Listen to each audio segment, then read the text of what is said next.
EV9 national news కు స్వాగతం. ముందుగా హెడ్లైన్స్. కాశ్మీర్లో అంతా ప్రశాంతత ఉండే పహల్గాం దాడి ఎలా జరిగింది? ప్రియాంక.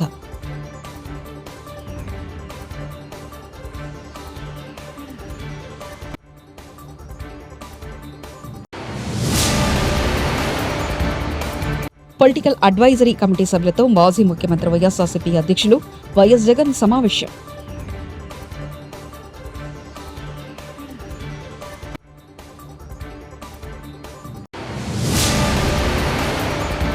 మేము 5 సంవత్సరాల్లో 2 లక్షల ఉద్యోగాలు ఇస్తామని మాటిచ్చాం మంత్రి వివేక్ వెంకటస్వామి.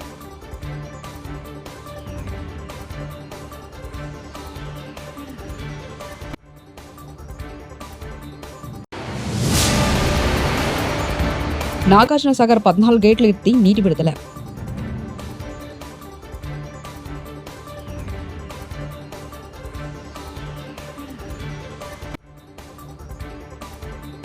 జమ్మూ కాశ్మీర్లోని సాధారణ పరిస్థితులు నెలకొన్నాయని కేంద్రం చెప్తుండడంపై కాంగ్రెస్ ఎంపీ ప్రియాంక గాంధీ ప్రశ్నించారు.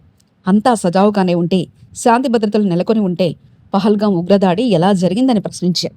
ఆపరేషన్ సింధూర్ పహల్గాం ఉగ్రదాడిపై లోక్సభలో 2వ రోజు జరిగిన ప్రత్యేక చర్చలో ప్రియాంక గాంధీ మాట్లాడారు. భారత సాయుధ బలగాల సేవలు, త్యాగాలను ప్రశంసించారు. జాతీయ భద్రతపై చెక్కు చెదరని వారి సంకల్పాన్ని కొనిడారు. उन्हें सच्चाई जानने का हक है. समीर गुहा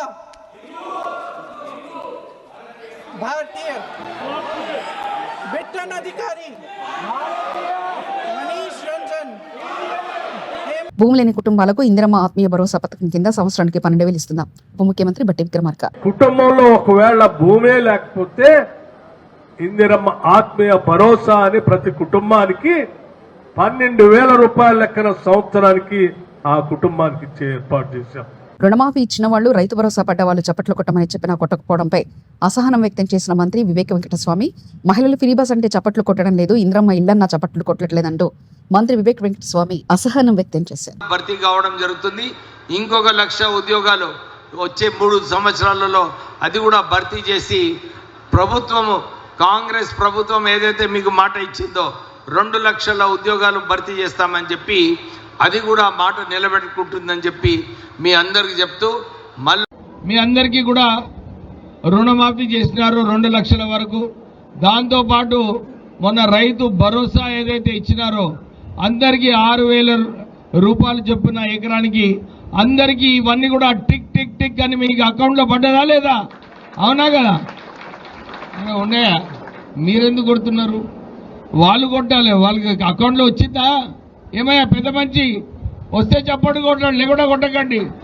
మయ్య గట్టిగా చప్పట్లు కొట్టండి. మరి మహిళలేమో ఫ్రీ బస్ అంటే చప్పట్లు కొడతలేరు, ఫ్రీ కరెంట్ అంటే చప్పట్లు కొడతలేరు, ఇందిరమ్మ ఇల్లులు అంటే చప్పట్లు కొడతలేరు. ఇల్లు వచ్చింది మంచిదే కదమ్మా. ఇప్పుడు ఈ మహిళ అన్నది ఇప్పుడే, సార్ నాకు ఇందిరమ్మ ఇల్లు రాలేదు, నాకు ఇందిరమ్మ ఇల్లు రావాలని చెప్పి ఆమె కోరింది. ఎగురించి వస్తున్న భారీ వరద ప్రవాహంతో నాగార్జున సాగర్ జలాశయం నిండుకుండలా మారింది. దీంతో ప్రాజెక్టు క్రస్ట్ గ్రేట్లు 14 ఎత్తి నీటిని దిగువ విడుదల చేశారు. ఈ కార్యక్రమంలో మంత్రులు ఉత్తమ్ కుమార్ రెడ్డి, అడ్లూరి లక్ష్మణ్, పలువురు ఉన్నతాధికారులు పాల్గొన్నారు. ప్రాజెక్టు పూర్తి సామర్థ్యం 590.00, 312.04 టీఎంసీలకు అడుగులకు గాను ప్రస్తుతం 586.60 అడుగులకు చేరింది.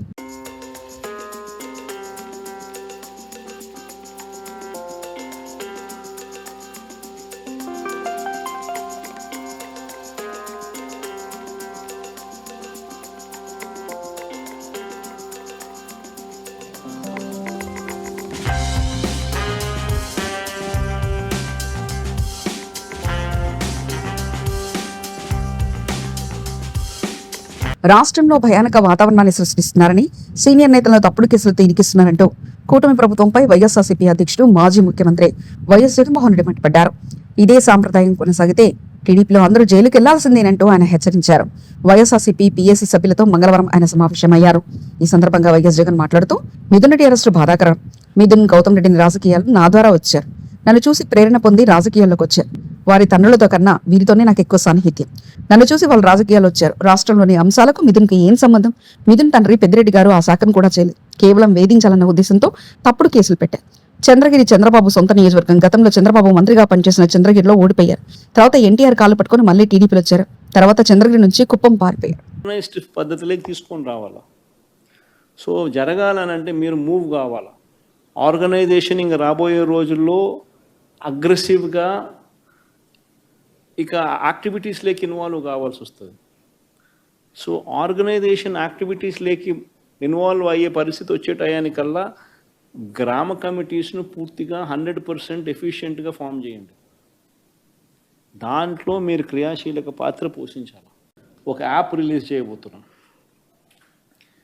రాష్ట్రంలో ఎక్కడైనా కానీ ఎవరికైనా కానీ ఏ అధికారితో అయినా కానీ హెరాస్మెంట్కి ఎవడైనా లోన్ అయితే ఆ యాప్ లేకపోయి యాప్ అడిగే క్వశ్చన్, నీకు ఏ రకంగా అన్యాయం జరిగింది అని.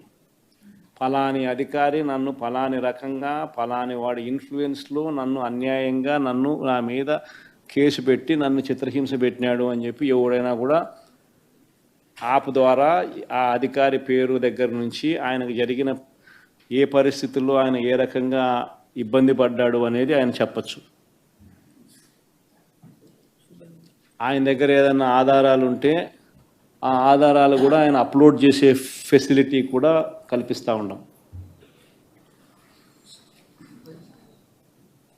సో ఇంకో బటన్ నొక్కితే ఆయన కావాల్సిన ఆయన దగ్గర ఉన్న ఆధారాలు ఏదైనా ఉంటే ఆధారాలు కూడా ఆయన అప్లోడ్ చేయొచ్చు. ఆటోమేటిక్లీ ఆ కంప్లైంట్ మన డిజిటల్ లైబ్రరీలోకి వచ్చేస్తుంది. ఆ యాప్ ద్వారా మన డిజిటల్ లైబ్రరీ మన దగ్గర ఉన్న మన సర్వర్లలోకి మన డిజిటల్ లైబ్రరీలోకి వచ్చేస్తుంది. రేపొద్దున మనం ముఖ్యమంత్రి అయిన తర్వాత ఆ డిజిటల్ లైబ్రరీ మనం ఓపెన్ చేస్తాం. రేపొద్దున ఎవరికి రాష్ట్రంలో ఏ కార్యకర్తకైనా ఎవరికైనా కూడా ఎటువంటి అన్యాయం జరిగినా, ఏ అధికారి వల్ల అన్యాయం జరిగినా వాళ్ళ పేరు, ఏ రకంగా అన్యాయం చేసినాడు, ఎవరి ప్రోద్బలంతో అన్యాయం చేసినాడు, ప్లస్ నెక్స్ట్ బటన్ మీ దగ్గర ఏమైనా సాక్ష్యాలు ఏమైనా ఉంటే ఏమైనా అప్లోడ్ చేయాలనుకుంటే చేయండి. వీడియోలు కానీ నీకు ఇంకా వేరే సాక్ష్యాలు కానీ ఏమైనా ఉంటే మీ దగ్గర ఉంటే మీరు చేయండి. సో అవి కూడా ఒక అవకాశం. అవన్నీ ఆటోమేటిక్లీ మన సర్వర్లలో మన డిజిటల్ లైబ్రరీలోకి వెళ్ళిపోతుంది. మనం వచ్చిన తర్వాత అవి ఓపెన్ చేసి ఎవడెవడైతే మన కార్యకర్తలను అన్యాయం చేసినాడో వాళ్ళందరినీ కూడా చట్టం ముందర ఏ రకంగా నిలబెట్టాలనో ఆ రకంగా నిలబెట్టించి అందరినీ కూడా సినిమా చూపించే కార్యక్రమం మాత్రం జరుగుతుంది. వాళ్ళు చేసినవన్నీ కూడా వడ్డీతో సహా ఏదైతే నువ్వు ఎత్తుతున్నావో అదే పండుతుంది. ఎక్కడో కూడా మనం అన్యాయం చేయడం లేదు. తెలంగాణ సివిల్ సప్లై స్కామ్ లో రేవంత్ రెడ్డి, ఉత్తమ్ కుమార్ రెడ్డి సంబంధిత అధికారులు ప్రత్యక్షంగా పాల్గొన్నారు. కాంగ్రెస్ పార్టీ యొక్క 420 పార్టీ సివిల్ సప్లైస్ కుంభకోణం గురించి, పార్క్ హైత్ హోటల్లో కాంగ్రెస్ పార్టీ నేతలు చేసిన మంతనాల గురించి మా దగ్గర అన్ని ఆధారాలు ఉన్నాయి. సివిల్ సప్లైస్ కుంభకోణంలో నివేదిక ఇవ్వాలని హైకోర్టు ఎన్నిసార్లు ఆదేశించినప్పుడు చేస్తలేదు. 3 చీఫ్ జస్టిస్లు మారారు, కానీ ప్రభుత్వం అయితే కౌంటర్ నివేదిక ఇవ్వలేదు. బీఆర్ఎస్ మాజీ ఎమ్మెల్యే పెద్ది సుదర్శన్ రెడ్డి ప్రభుత్వాన్ని కౌంటర్ దాఖలు చేయాలని చెప్పి చీఫ్ జస్టిస్ గారు అనేక ఆదేశాలు ఇచ్చారు. 3 చీఫ్ జస్టిస్లు మారిలు కానీ ప్రభుత్వం మాత్రం ఈ కేసులో ఇప్పటివరకు కౌంటర్ దాఖలు చేయలేకపోయింది. కౌంటర్ దాఖలు చేస్తలేదంటేనే కాంగ్రెస్ పార్టీ దొంగ 420 ఇది ఇవాళ బీఆర్ఎస్ పార్టీ నర్మగర్భంగా చెప్తున్నది. ఇలా ఖచ్చితంగా ముఖ్యమంత్రి రేవంత్ రెడ్డి ప్రత్యక్షంగా ఇన్వాల్వ్ అయ్యిండు, ఉత్తమ్ కుమార్ రెడ్డి ప్రత్యక్షంగా ఇన్వాల్వ్ అయ్యిండు, సంబంధిత అధికారులు ప్రత్యక్షంగా ఇన్వాల్వ్ అయ్యిండు. ఇందులో హయత్ హోటల్లో, పార్క్ హయత్ హోటల్లో జరిగినటువంటి కుంభకోణం యొక్క మరి వివరాలన్నీ కూడా బీఆర్ఎస్ పార్టీ దగ్గర అన్ని రకాల ఆధారాలు ఉన్నాయి. తెలుగు ఫిలిం ఛాంబర్ లో ఆంధ్ర వర్సెస్ తెలంగాణ నిర్మాత మండలి లోపలికి చొచ్చుకుని పోయేందుకు ప్రయత్నించి గొడవకు దిగిన తెలంగాణ వాదులు, ఆంధ్ర గో బ్యాక్ అంటూ నినాదాలు, film chamber secretary Prasanna Kumar తో గొడవకు దిగిన పాసం యాదగిరిపై దాడి, జయరాజ్ ఫోటో చిన్నదిగా పెట్టారని, అది కూడా ఓ హీరోయిన్ ఫోటో కింద పెట్టారంటే గొడవ చేసిన తెలంగాణ వాదులు, ఛాంబర్ లో సినారో ఫోటో ఎందుకు లేదని ప్రశ్నించిన తెలంగాణ వాదులు, పోలీసులు రంగప్రవేశంతో సద్దుమరిగిన గొడవ. చదువులు మాకొద్దని వాడు వేజలు సత్యనారాయణ తీసిండు, దళితులను తిట్టుకుంటే సినిమాలు తీసిండు. కులతత్వం వీళ్ళకు పచ్చి కులతత్వం, ప్రాంతీయ తత్వం ఇది. ఐడి జయరాజుకి అందరికంటే ముందు ఆయనకు దాదాపాలికి అవార్డు వచ్చింది. అందరికంటే ముందు 300 మరాఠీ సినిమాలు, 200 హిందీ సినిమాలు, మూకీ సినిమా పృథ్వీరాజ్ కపూర్ కాలం పడాయి. అది ఎందుకు ఆయన బొమ్మ ఎందుకు పెట్టారు? చిన్న చిన్న చూడండి, ఐడి జయరాజు చిన్నది, ఈ దొంగలు పెద్దరాయి, లంగలు దొంగలు అనేది పెద్దగా. నారాయణ రెడ్డి బొమ్మ ఎందుకు లేదు? ఇక్కడ ఎన్ని పాటలు రాసిన నారాయణ రెడ్డి, దాశరథి బొమ్మ ఎందుకు లేదు? తెలంగాణ వాళ్ళు ఎందుకు పెట్టలేదు? ఆంధ్ర వాళ్ళే పెడతారు, కులం వాళ్ళే పెడతారు. కాలేజీ ఎందుకు లేదు? సినిమాలో ఎంతమంది తెలంగాణ రాయలేదు? వాళ్ళు ఎందుకు పెట్టరు? ప్రభాకర్ రెడ్డి ఇస్తే ఇంత చిన్న భూమి ఆయన పెట్టారు, ఎందుకు పెట్టరు? తెలంగాణలో పెట్టడం మీరు, తెలంగాణలో అంటరాడడం మీకు, తెలంగాణలో అస్పృశ్యులు కాబట్టి తెలంగాణ వాళ్ళు ఇప్పుడు మేల్కోవాలి. ఈ భూమి మనది, సర్ఫకాస్ భూమి ఇది, మొత్తం స్టూడియోకి ఇచ్చిన సర్ఫకాస్ భూమి అంటే నిజాముద్దీన్ స్టేట్ గవర్నమెంట్కి వచ్చింది. మన భూములు కదా అవన్నీ, మన భూములు తీసుకొని మీరు మమ్మల్ని అవమానిస్తారా? మమ్మల్ని చిన్న చూపు చూస్తారా? మీరు అవమానిస్తే ఒప్పుకోం, మేము అంటరానితనం ఒప్పుకోం. అందుకనే తెలంగాణ వాళ్ళంతా లేవాలి, మళ్ళీ తెలంగాణ సినిమా రావాలి, పెట్టుబడి నుంచి విముక్తి చేయాలి, ఏకాధిపత్యం నుంచి విముక్తి చేయాలి, జై తెలంగాణ ఆడాలి, తెలంగాణ పౌరుషం ఎందుకు చూపించాలి. తెలంగాణ సాయుధ పోరాటం ఊరూళ్ళో 10 మంది చచ్చిపోయారు. ఎందుకు తీసారు మీరు? దుడుకొబరే సినిమా ఎందుకు తీయరు మీరు? చాకలేలమ్మ సినిమా ఎందుకు తీయరు? గంటకి సినిమా ఎందుకు తీయరు? 1000 ఓడల మరి ఎందుకు తీయరు? నిర్మలో 1000 మంది ఓడలు తీశారు కదా బ్రిటిష్ వాళ్ళు. ఆ సినిమా ఎందుకు తీయరు తెలుసా మీకు? మీ పాడుమొక్కలు చదువు ఉందా మీకు? చదువు లేదు, శీలం లేదు, సంస్కారం లేదు. వాళ్ళ సినిమాలు ఈ 3 లేని వాళ్ళే ఉంటారు. తాగుబోతులు, వాగుబోతులు, వదులుబోతులు, తిరుగుబోతులు, ఈ దొంగలంతా తీర్చున్నారు తెలుగు సినిమా. తెలంగాణ లేదు. ఎందుకు మీరు తురబాస్ఖాన్ సినిమా తీయరు? ఎందుకు మౌలవీ రావుద్దీన్ సినిమా తీయరు? ఎందుకు చీరాఖాన్ సినిమా తీయరు? ఎందుకు మీరు 1000 ఊడల మరి దగ్గరికి ఎందుకు పోరు? ఎందుకు వీర బైరాన్పల్లికి ఎందుకు పోరు? ఎందుకు పూటికల్లుకు ఎందుకు పోరు? ఎందుకు వడ్లకొండకు పోరు? ఎక్కడ నిర్మాణం ఎందుకు పోరు? వీళ్ళ సినిమాలు ఎందుకు తీయరు? ఎంత పెద్ద చరిత్ర ఉంది తెలంగాణ సాయుధ పోరాటం. మామూలు చరిత్ర పురాణం రామరెడ్డి గురించి చిన్న విషయం ఎందుకు వస్తున్నాయా మేము? పోలీసు రాజ్యం అయితే అది రమ్మంటున్నాడు కదా, పొలైట్ అంటే రమ్మంటే ఏంది? ఆదేశాలు ఇచ్చినట్టు కాదు, రమ్మన్నడం తెలంగాణ ఉద్యమకారులు ఏం తప్పు చేసింది చెప్పండి.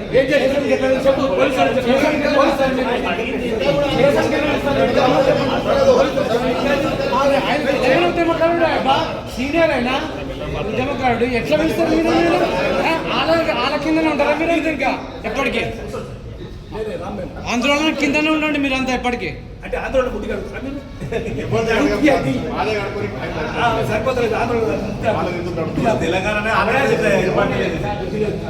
పోలీసు రమ్మని మీరు డీసీపీ ఎవరు? రమ్మని డీసీపీ నేను పిలుస్తున్నా. డీసీపీ ఎవరు? రమ్మని డీసీపీ పిలుస్తాను, డీసీలో స్వయంగా పిలుస్తాను. ఏం మాట్లాడుతున్నావు? అంత అర్థనా? అంత ఆయన ఏం తప్పు చేసిండని రమ్మంటారు? ఏంది స్టేషన్కి పిలవడం? అంటే సర్పంచ్ ఎన్నికలు త్వరలో రానున్నాయి. ఎన్నికల్లో పోటీ చేయాలంటే మాత్రం ఇప్పటి నుంచి గ్రామస్తులను, ఓటర్లను కాకాపట్టక తప్పదు. ఈ ఆలోచనలు మొదలు పెట్టుకుని కుటుంబ సభ్యులతో గోవాకెళ్లారు. అక్కడ గోవా అంతటా పర్యటించారు. కారులో వెళ్లిన కుటుంబ పెద్ద అడిసపల్లి నల్గొండ జిల్లాకు బయలుదేరారు. తిరుగు ప్రయాణంలో ఏకంగా 162 మద్యం బాటిళ్లను తక్కువకొస్తున్నాయని కొనుగోలు చేసుకుని కారులో నింపుకొస్తున్న సమయంలో పక్కా సమాచారం అందుకున్న DTF ఎస్ఐ హనుమంత్ సిబ్బంది కలిసి Zaheerabad Chiragpalli excise check post తనిఖీలు నిర్వహించి మద్యాన్ని స్వాధీనం చేసుకున్నారు.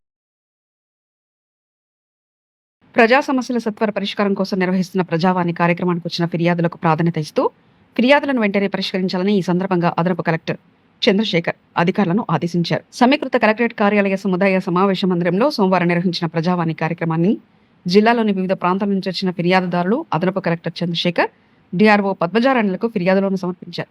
కాగా రెవెన్యూ 15, పౌర సరఫరాల శాఖ 9, పంచాయతీరాజ్ 9, DRDO 9, వివిధ శాఖలకు సంబంధించిన 12, మొత్తంగా 54 ఫిర్యాదులు అందాయి.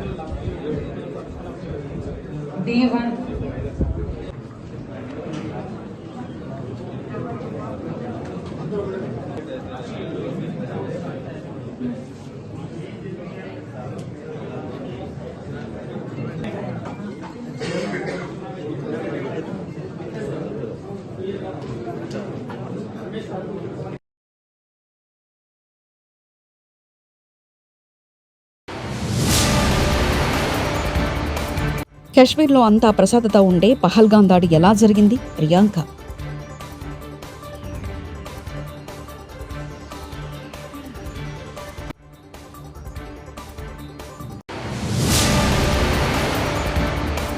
పొలిటికల్ అడ్వైజరీ కమిటీ సభ్యులతో మాజీ ముఖ్యమంత్రి వైఎస్ఆర్సీపీ అధ్యక్షులు వైఎస్ జగన్ సమావేశం.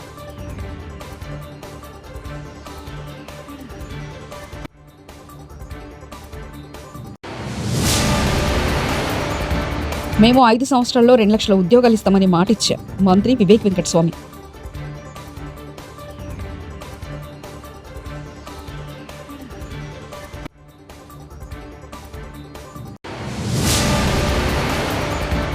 నాగార్జున సాగర్ 14 గేట్లు ఎత్తి నీటి విడుదల.